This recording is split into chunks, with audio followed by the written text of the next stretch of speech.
जरा सोचिए, दो अजनबी जो जमीन पर कभी नहीं मिले।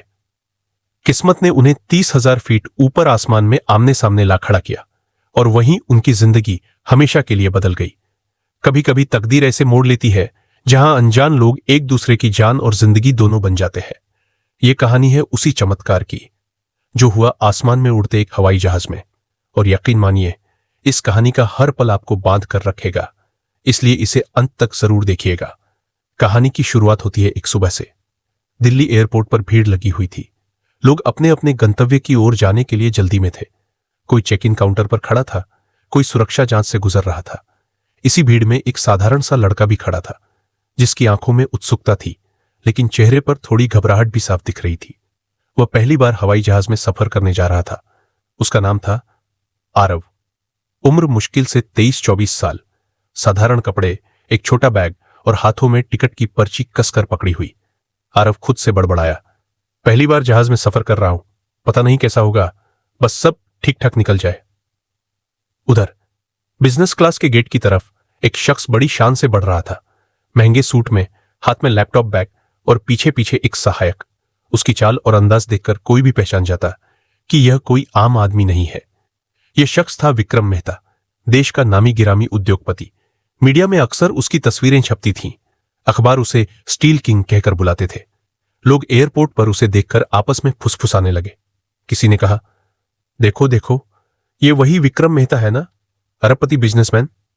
दूसरा बोला, हां वही, जो इतने बड़े बड़े प्रोजेक्ट चलाते हैं। विक्रम ने चारों तरफ देखा, हल्की सी मुस्कान दी और सीधा अपने गेट की ओर बढ़ गया। समय हुआ और सब लोग जहाज में सवार होने लगे। आरव इकोनॉमी क्लास की कतार में था। उसका दिल जोर जोर से धड़क रहा था। पहली बार उड़ान भरने का रोमांच और घबराहट दोनों उसके चेहरे पर साफ दिख रहे थे।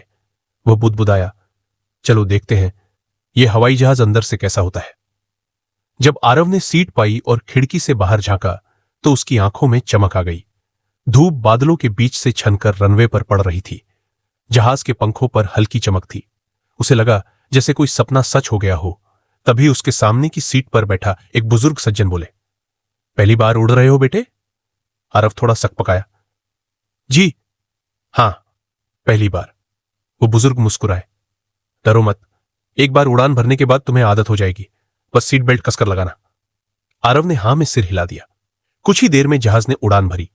इंजन की गड़गड़ाहट, तेज रफ्तार और फिर अचानक ऊंचाई पर जाना। आरव का दिल तेजी से धड़क रहा था। उसने खिड़की से नीचे देखा तो पूरी दिल्ली खिलौनों जैसी लग रही थी। वो खुद से बोला, वाह, यह तो वाकई कमाल है। उधर बिजनेस क्लास में विक्रम मेहता आराम से बैठा था। एयर होस्टेस ने उसे जूस और अखबार थमाया, लेकिन उसके चेहरे पर थकान साफ थी। वह लगातार फोन और ईमेल पर काम कर रहा था। सहायक ने धीरे से कहा, सर, आपको थोड़ा आराम कर लेना चाहिए, सुबह से आप लगातार काम कर रहे हैं। विक्रम ने सिर झटकते हुए कहा, आराम के लिए मेरे पास वक्त नहीं है, काम ही मेरी जिंदगी है। फ्लाइट के 1-2 घंटे ऐसे ही निकल गए। आरव खिड़की से बाहर बादलों को देख रहा था, जैसे किसी सपनों की दुनिया में खो गया हो। तभी अचानक जहाज के भीतर हलचल मच गई। एयर होस्टेस तेजी से बिजनेस क्लास की ओर भागी। लोगों ने देखा कि वहां एक सीट पर बैठे शख्स अचानक अपना सीना पकड़कर झुक गए थे। आवाज गूंजी, डॉक्टर, कोई डॉक्टर है क्या यहां? यात्रियों में अफरा तफरी मच गई। कई लोग खड़े होकर देखने लगे। आरव ने उत्सुकता से देखा और किसी से पूछा, क्या हुआ? किसी ने जवाब दिया, वो बिजनेस क्लास वाले आदमी को अटैक आया है शायद। आरव की आंखें चौड़ी हो गई। उसने ध्यान से देखा तो वही अरबपति विक्रम मेहता थे। विक्रम अपनी सीट पर गिर पड़े थे। उनके चेहरे पर पसीना, सांसें तेज और आंखों में दर्द साफ झलक रहा था। एयर होस्टेस घबराई हुई बोली, कृपया शांत रहे, कोई डॉक्टर है क्या यहां? लोग इधर उधर देखने लगे, लेकिन कोई आगे नहीं आया। आरव खड़ा हुआ। उसकी आंखों में बेचैनी थी। वह खुद मेडिकल का स्टूडेंट था, लेकिन अभी पढ़ाई अधूरी थी। उसने गहरी सांस ली और खुद से कहा, मुझे कुछ करना होगा। अगर मैंने कोशिश न की तो यह आदमी बच नहीं पाएगा। वह बिजनेस क्लास की ओर बढ़ा। एयर होस्टेस ने उसे रोकते हुए कहा, सर, आप प्लीज बैठ जाइए, हमें डॉक्टर चाहिए। आरव ने दृढ़ आवाज में कहा, मैं मेडिकल का स्टूडेंट हूं, 3rd ईयर में पढ़ता हूं। बेसिक फर्स्ट एड और हार्ट अटैक के लिए CPR मुझे आता है। अगर आप मुझे अनुमति दे तो मैं कोशिश कर सकता हूं। एयर होस्टेस ने घबराकर दूसरे क्रू मेंबर की तरफ देखा। सबके चेहरों पर तनाव था। अंत में उसने सिर हिलाया और कहा, ठीक है, जल्दी कीजिए। आरव विक्रम के पास घुटनों के बल बैठ गया। उसने देखा कि उनकी नब्ज बहुत धीमी थी, सांस लेने में दिक्कत हो रही थी। आरव ने खुद से कहा, हिम्मत रखो आरव, यह जिंदगी और मौत का सवाल है। उसने अपने हाथों से विक्रम की छाती पर दबाव देना शुरू किया। यात्रियों की सांसें थमी हुई थीं। सबकी नजरें उस छोटे से लड़के पर टिक गईं जो अरबपति की जान बचाने की कोशिश कर रहा था। विक्रम की आंखें बंद थीं, लेकिन उनके चेहरे पर दर्द साफ झलक रहा था। आरव लगातार दबाव देता रहा और जोर से बोला, सर, सुन सकते हैं आप, हिम्मत रखिए। लेकिन अभी तक कोई प्रतिक्रिया नहीं मिली। एयर होस्टेस ने ऑक्सीजन मास्क लाकर लगाया। आरव ने गहरी सांस ली और फिर से सीपीआर करना शुरू किया। उसकी हथेलियां पसीने से भीग चुकी थीं, लेकिन उसकी हिम्मत डगमगा नहीं रही थी। वह बार बार खुद से कह रहा था, मुझे इन्हें बचाना ही होगा, इन्हें कुछ नहीं होने दूंगा। पूरा जहाज खामोश हो गया था। सिर्फ इंजन की आवाज और आरव की सांसें सुनाई दे रही थीं। जहाज के भीतर का माहौल जैसे थम गया था। हर यात्री की नजर बिजनेस क्लास की उसी सीट पर थी जहां अरबपति विक्रम मेहता जिंदगी और मौत के बीच झूल रहे थे। एयर होस्टेस लगातार घबराई हुई आवाज में कह रही थी, प्लीज सब लोग अपनी सीट पर रहे, पैनिक मत कीजिए, हम कोशिश कर रहे हैं। आरव अपने दोनों हाथों से विक्रम की छाती पर सीपीआर कर रहा था। हर धक्का उसके चेहरे पर और तनाव डाल रहा था, लेकिन उसकी आंखों में एक अजीब दृढ़ता थी। आरव खुद से बुदबुदाया, हिम्मत रखो अंकल, आप हार मत मानना, मैं यहां हूं। पास खड़े सहायक की आंखों से आंसू बह रहे थे।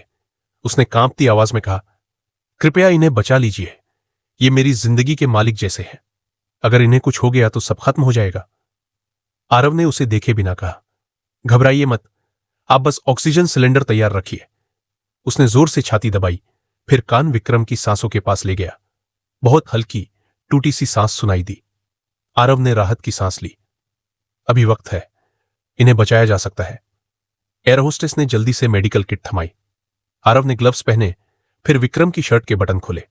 उसने देखा कि दिल की धड़कन बहुत अनियमित थी। आरव ने गहरी सांस ली और जोर से बोला, सब लोग शांत रहे, मुझे ध्यान केंद्रित करने दीजिए। पूरा जहाज जैसे स्तब्ध हो गया। हर आंख में डर था, लेकिन साथ ही एक अजीब भरोसा भी कि शायद यह लड़का कोई चमत्कार कर दे। आरव ने सीपीआर जारी रखा। हर धक्का देते हुए उसकी सांसें तेज हो रही थी। उसके माथे पर पसीने की बूंदें चमक रही थी। कुछ ही देर में विक्रम की उंगलियां हल्की हिली। आरव ने फिर जोर से कहा, सर, सुन पा रहे हैं, आप ठीक हो जाएंगे, बस हिम्मत रखिए। विक्रम की पलकें थरथराईं। बहुत धीमी आवाज निकली, पानी। आरव की आंखों में उम्मीद की चमक लौटी। उसने जल्दी से एयर होस्टेस से कहा, थोड़ा पानी दो, धीरे धीरे पिलाना। विक्रम की सूखी होंठों पर पानी की कुछ बूंदें रखी गई। अब तक यात्रियों की सांसें अटकी हुई थीं। किसी ने हाथ जोड़ लिए थे, कोई दुआ कर रहा था। आरव ने विक्रम की नब्ज जांची। थोड़ी बेहतर हो चुकी थी। उसने चैन की सांस ली और कहा, ये स्थिर हो रहे हैं, लेकिन इन्हें तुरंत अस्पताल ले जाना होगा। एयर होस्टेस ने कप्तान से संपर्क किया। कुछ मिनट बाद अनाउंसमेंट हुआ, देवियों और सज्जनों, हमें तकनीकी कारणों से आपातकालीन लैंडिंग करनी होगी। कृपया अपनी सीट बेल्ट बांध ले। लोगों के दिलों की धड़कन तेज हो गई। सबको मालूम था कि असली कारण क्या है। आरव अब भी विक्रम का हाथ थामे बैठा था। उसने धीमी आवाज में कहा, अंकल, अब आप ठीक हो जाएंगे, बस कुछ देर और हिम्मत रखिए। विक्रम ने आंखें खोली। धुंधली नजर से उसने आरव को देखा। होठ कांपते हुए बोले, बेटा, तुम कौन हो? आरव की आंखें नम हो गई। उसने हल्की मुस्कान दी, मैं बस एक आम लड़का हूं, मेडिकल का स्टूडेंट। भगवान ने मुझे यहां भेजा, शायद आपकी मदद के लिए। विक्रम ने कांपते हाथ से आरव की कलाई पकड़ी और बोला, आज तुमने मेरी जान बचा ली। उसके बाद विक्रम फिर से थककर आंखें बंद कर ली। कुछ ही देर में जहाज की तेज आवाज गूंजी और वह नजदीकी शहर के एयरपोर्ट पर आपातकालीन लैंडिंग कर गया। जैसे ही दरवाजे खुले, स्ट्रेचर अंदर आया। मेडिकल टीम ने विक्रम को स्ट्रेचर पर लेटाया, लेकिन सबके चेहरों पर राहत थी कि अब वे जीवित है। डॉक्टरों में से एक ने आरव से कहा, गुड जॉब यंग मैन, अगर तुमने सही वक्त पर सीपीआर नहीं किया होता तो इन्हें बचाना मुश्किल था। आरव ने सिर झुका दिया। उसकी आंखें भीग गईं, लेकिन दिल को संतोष मिला कि उसकी कोशिश रंग लाई। कुछ घंटों बाद अस्पताल में विक्रम की हालत स्थिर हो गई। उनके परिवार और स्टाफ वहां मौजूद थे। डॉक्टर ने कहा, अब खतरा टल चुका है, इन्हें आराम और दवाइयों की जरूरत है। विक्रम ने आंखें खोली। उसके बिस्तर के पास आरव खड़ा था। विक्रम ने थकी लेकिन सजीव आवाज में कहा, बेटा, तुम्हारा नाम क्या है? आरव ने हाथ जोड़कर कहा, सर, मेरा नाम आरव है। मैं मेडिकल स्टूडेंट हूं। मैंने वही किया जो मेरा फर्ज था। विक्रम की आंखें भीग गईं। उन्होंने धीरे से कहा, तुमने सिर्फ मेरा नहीं, मेरी पूरी फैमिली का जीवन बचाया है। आज से तुम मेरे लिए बेटे जैसे हो। आरव घबरा गया। बोला, नहीं सर, आपने बहुत बड़ी बात कह दी। मैं तो बस इंसानियत निभा रहा था। विक्रम ने मुस्कुराते हुए कहा, यही इंसानियत सबसे बड़ी दौलत है।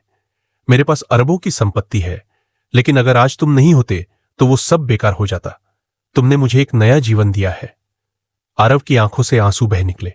उसने भावुक होकर कहा, सर, सच कहूं तो मैं हमेशा सोचता था कि मेरी पढ़ाई किसी काम आएगी या नहीं। आज मुझे यकीन हो गया कि सही ज्ञान किसी की जिंदगी बदल सकता है। विक्रम ने उसका हाथ कसकर थाम लिया और बोला, अब तुम्हारी जिंदगी भी बदलनी चाहिए। तुमने मुझे बचाया है, अब मैं तुम्हें आगे बढ़ने में मदद करूंगा। आरव चौंक गया। सर, ये आप क्या कह रहे हैं?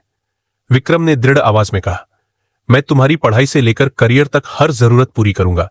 तुम डॉक्टर बनना चाहते हो ना? अब तुम्हें किसी कमी का डर नहीं रहेगा। आरव के होंठ कांप गए। उसकी आंखों से धार बनकर आंसू बहने लगे। वह बोला, सर, मैंने कभी सोचा भी नहीं था कि एक दिन ऐसा होगा। बस भगवान की मर्जी थी। विक्रम ने मुस्कुराकर कहा, भगवान ने तुम्हें भेजा था मेरी जान बचाने के लिए। इसके बाद कई दिन तक आरव और विक्रम के बीच गहरी दोस्ती हो गई। विक्रम ने उसे सिर्फ मदद नहीं की, बल्कि बेटे की तरह अपनाया। जहाज में हुई उस एक घटना ने दोनों की जिंदगियां बदल दी। एक ओर अरबपति को नई जिंदगी मिली और दूसरी ओर एक साधारण लड़के को वो सहारा जिसकी उसे सालों से तलाश थी। कहानी यहां पर आकर यही संदेश देती है, इंसानियत सबसे बड़ी ताकत है। दौलत, शोहरत सब पीछे छूट जाते हैं, लेकिन एक नेक काम हमेशा जिंदा रहता है। दोस्तों, यही थी उस साधारण लड़के और अरबपति की अनोखी उड़ान की कहानी। अगर यह किस्सा आपके दिल को छू गया हो तो वीडियो को लाइक, कमेंट और सब्सक्राइब जरूर कीजिएगा। फिर मिलते हैं एक और नई और भावुक कर देने वाली कहानी के साथ। धन्यवाद।